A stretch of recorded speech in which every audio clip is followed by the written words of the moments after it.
आइए मिलते हैं हमारे युवा किसान सत्यवान से।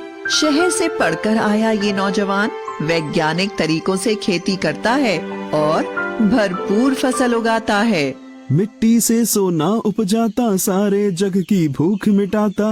अब किसान हो गया ताकतवर, टेक्नोलॉजी आई है घर घर। और ये है सत्यवान का पड़ोसी किसान किशन लाल। अब तक मैं अपने बाप दादा का नाम रखने के लिए खेती करता रहा, पर अब मुश्किल बढ़ गई है। गांव वाले कुछ भी कहें, इज्जत से खाली पेट नहीं भरता। ये खेत बेचकर शहर चला जाता हूं, कोई न कोई काम मिल ही जाएगा। रामू और हरिया भी तो वही हैं। अरे यहां मेरी फसल मर रही है और ये सत्या खुशहाली के गीत गा रहा है। हर बार शहर से अच्छे खाद बीज ले आता है। जरूर इसके पास बहुत पैसा है। लगता है इस गांव में यही है जो मेरी जमीन खरीद सकता है। सत्या भाई, तुम किस्मत वाले हो। तुम्हारे हाथ लगते ही बंजर खेत लहलहा उठते हैं। मेरी तकदीर में तो खेती से कमाई करना ही नहीं लिखा। आमदनी अठन्नी, खर्चा रुपया। सोचता हूं अब शहर जाके कोई रोजगार करूंगा। अरे भैया, ऐसे हिम्मत मत हारो।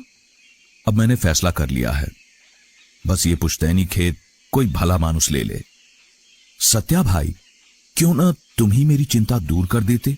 तुम्हारे खेत से लगता हुआ ही है, इसे मिलाकर अपना खेत बड़ा कर लो। सत्यवान ने कुछ सोचकर किशन लाल की 3 एकड़ जमीन 5 लाख रुपए में खरीद ली और किशन लाल ने शहर का रुख किया। सत्यवान के खेत में सोयाबीन की भरपूर पैदावार हुई। इधर किशन लाल ने एक कारखाने में नौकरी करके अच्छे पैसे जमा कर लिए।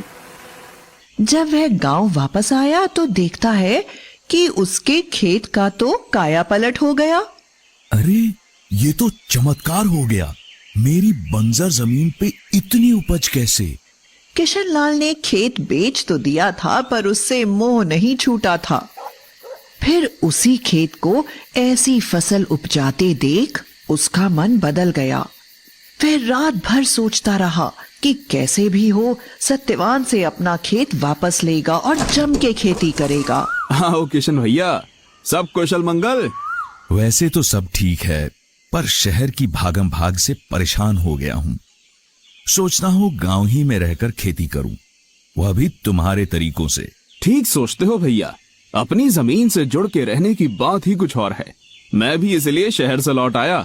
सत्या भाई, मैं अपना खेत वापस लेना चाहता हूं, क्या कहते हो? भैया बुरा मत मानना, पर मैं इसे बेचना नहीं चाहता। इस खेत पे बहुत मेहनत की है मैंने और खर्च भी लगाया है। वो तो दिख ही रहा है। तुमने 5 लाख में लिया था, मुझसे 7 लाख ले लो। भैया आप जिद ही करते हो तो आज इसकी कीमत कम से कम 10 लाख होगी। तुमसे ऐसी उम्मीद नहीं थी सत्या। मेरा ही खेत मुझे दुगने दाम पर बेचना चाहते हो? वो भी सिर्फ आपके लिए, वरना मैं तो बेचना ही नहीं चाहता। ये तो सरासर बेईमानी है। मैं ये मामला पंचायत में ले जाऊंगा। जैसा आप ठीक समझो भैया। क्यों बेटा, तू किसना को उसका खेत काहे नहीं लौटा देता? दादा, मैंने इस सूखे खेत को सुधारने में बड़ी मेहनत और खर्च किया है। मैं तो बेचना नहीं चाहता था, पर किशन भैया अड़ ही रहे हैं, तो उचित कीमत तो लूंगा ना। लालच की हद होती है। 5 लाख की जमीन के 10 लाख मांग रहे हो। भैया जब जमीन आपके पास थी तो एकड़ की मुश्किल से 4 क्विंटल सोयाबीन होती थी, अब पूरे 9 क्विंटल उतरती है।